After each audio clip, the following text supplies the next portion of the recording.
Good morning, everyone, and thanks for waking up with us. I'm Lindsay Veremis. The Detroit woman who won a major lottery prize and still claimed welfare benefits has died. Of the 20 children shot to death, 8 were boys, 12 girls, all just 6 or 7 years old. Employees have known for a little while, but say the official word came Friday morning. Police are on the search for 5 men. All are suspected in the attack. This is lot 34 where it happened. It's on the edge of campus and is a fairly high traffic area. That's the good news. This is the bad. This is the 2012 list of property tax foreclosures in Lansing. It's nearly 50 pages long. The superintendent says there will definitely be some disciplinary action filed against all involved in this. That graph of yours looks like a roller coaster at Cedar Point. Man, this weather is going to feel like a roller coaster too. Drivers also need to be wary. Deer are on the run in October and November and can pop out suddenly from the sides of the road. Get ready for flag-lined streets and happy faces in Howell today. More than 150 Michigan Army National Guard soldiers are coming home. The hunt for the highway shooter linked to 24 cases in Michigan has new urgency this morning. Not too often that you can pick a pumpkin in shorts, but that might be a possibility this year. While the increase will hit pocketbooks, economists say the reality is Americans spend very little disposable income on food. Where developing nations may spend 25, even 50% of their income, we spend less than 10.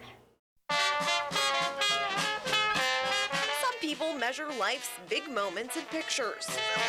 Don Gorski does it with Big Macs. You know, I met Mary at 1,146 Big Macs. You know, we got married at 2,025 Big Macs. It's stuff like that that sticks in my head. The 57-year-old first tasted the 2 all-beef patties, special sauce, lettuce, cheese, pickles, onions on a sesame seed bun 39 years ago. He liked it so much he ate 9 and never stopped. We just yell back to the kitchen, start dropping Mac buns. Don's here. The Fond du Lac man averages 2 Big Macs a day. And since 1972, he's only gone 8 days without eating one. First Big Mac was the best one I ever had in my life, and it's like I had to eat them from then on, you know. To the tune of 25,000. Gorski celebrated the milestone on the anniversary of eating his first. A sizable crowd watched in awe. Where does he put it all? I mean, like, he's skinny. Gorski admits his affinity for the burger is a bit of an obsession.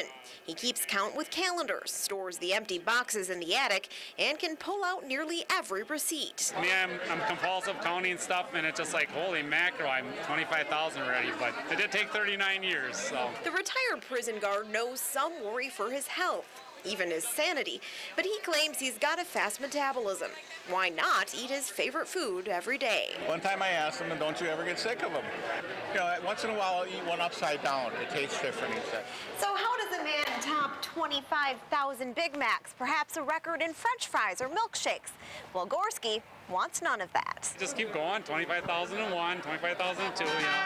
50,000 may be out of reach, but Gorski says he'll enjoy the tasty ride, bite by bite. In Fond du Lac, Lindsay Veremis, Fox 11 News. It was both a divided and angry House. Lawmakers passed controversial right-to-work legislation. We saw a lot of politics out of the other side. If you talk about the issues, and if you talk about the focus is on Michigan workers. The focus is on the future of our state. Democrats knew they couldn't stop the 2 bills, one for public workers, the other for private, but tried to stall. The people of Michigan deserve to be heard. They introduced amendments, delivered lengthy speeches, and pleaded for reconsideration. The public has never seen this bill, and we should all be objecting to this bill. But there was no stopping Right to Work's move toward law. When the vote came, Democrats erupted. The Republicans who voted yes on this and the governor are going to be held to account at the ballot box ultimately in 2014. They plan to withhold votes on other measures and ask Governor Snyder to veto money tied to the right-to-work bills that would allow a possible referendum. You heard a robust debate on this floor, a passionate debate. We're going to continue to honor that debate.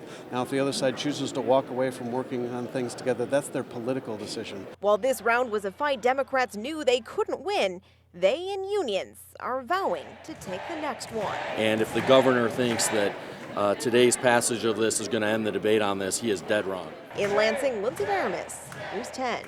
After surviving the massive crash that closed southbound 41 for more than 6 hours, Melinda Pulser can't help but count the what-ifs. You know, if Phoebe had been there, if we hadn't moved over, she would have died. It was that bad.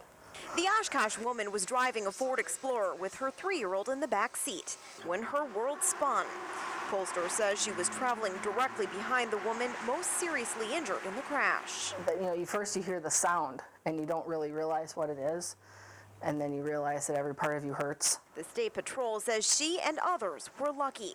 Most of the injured were treated and released. This could have been a mass casualty situation with numerous people killed. You know, Highway 41, it's a 65-mile-an-hour zone, and as you well know, oftentimes people are going much faster than that. The State Patrol says construction here at 41 in Capitol caused a backup just north of Richmond Street. Southbound traffic was slowing down, but investigators say a semi didn't. Polster saw it all in her rearview mirror. I started to tap my brakes to let him know, hey, we're slowing down up here, and I realized he wasn't slowing down at all. So I thought, well, I better move over in case he hits, and I no sooner got over in the left lane, and he clipped the corner and just smashed, and it was like a chain reaction. Investigators are still trying to figure out the exact sequence of collisions. Troopers will be reconstructing the crash, but say a final report could take weeks, even months. You have to be fully aware, because that split second, you know, if I hadn't moved. Polster hopes it's a lesson for all drivers.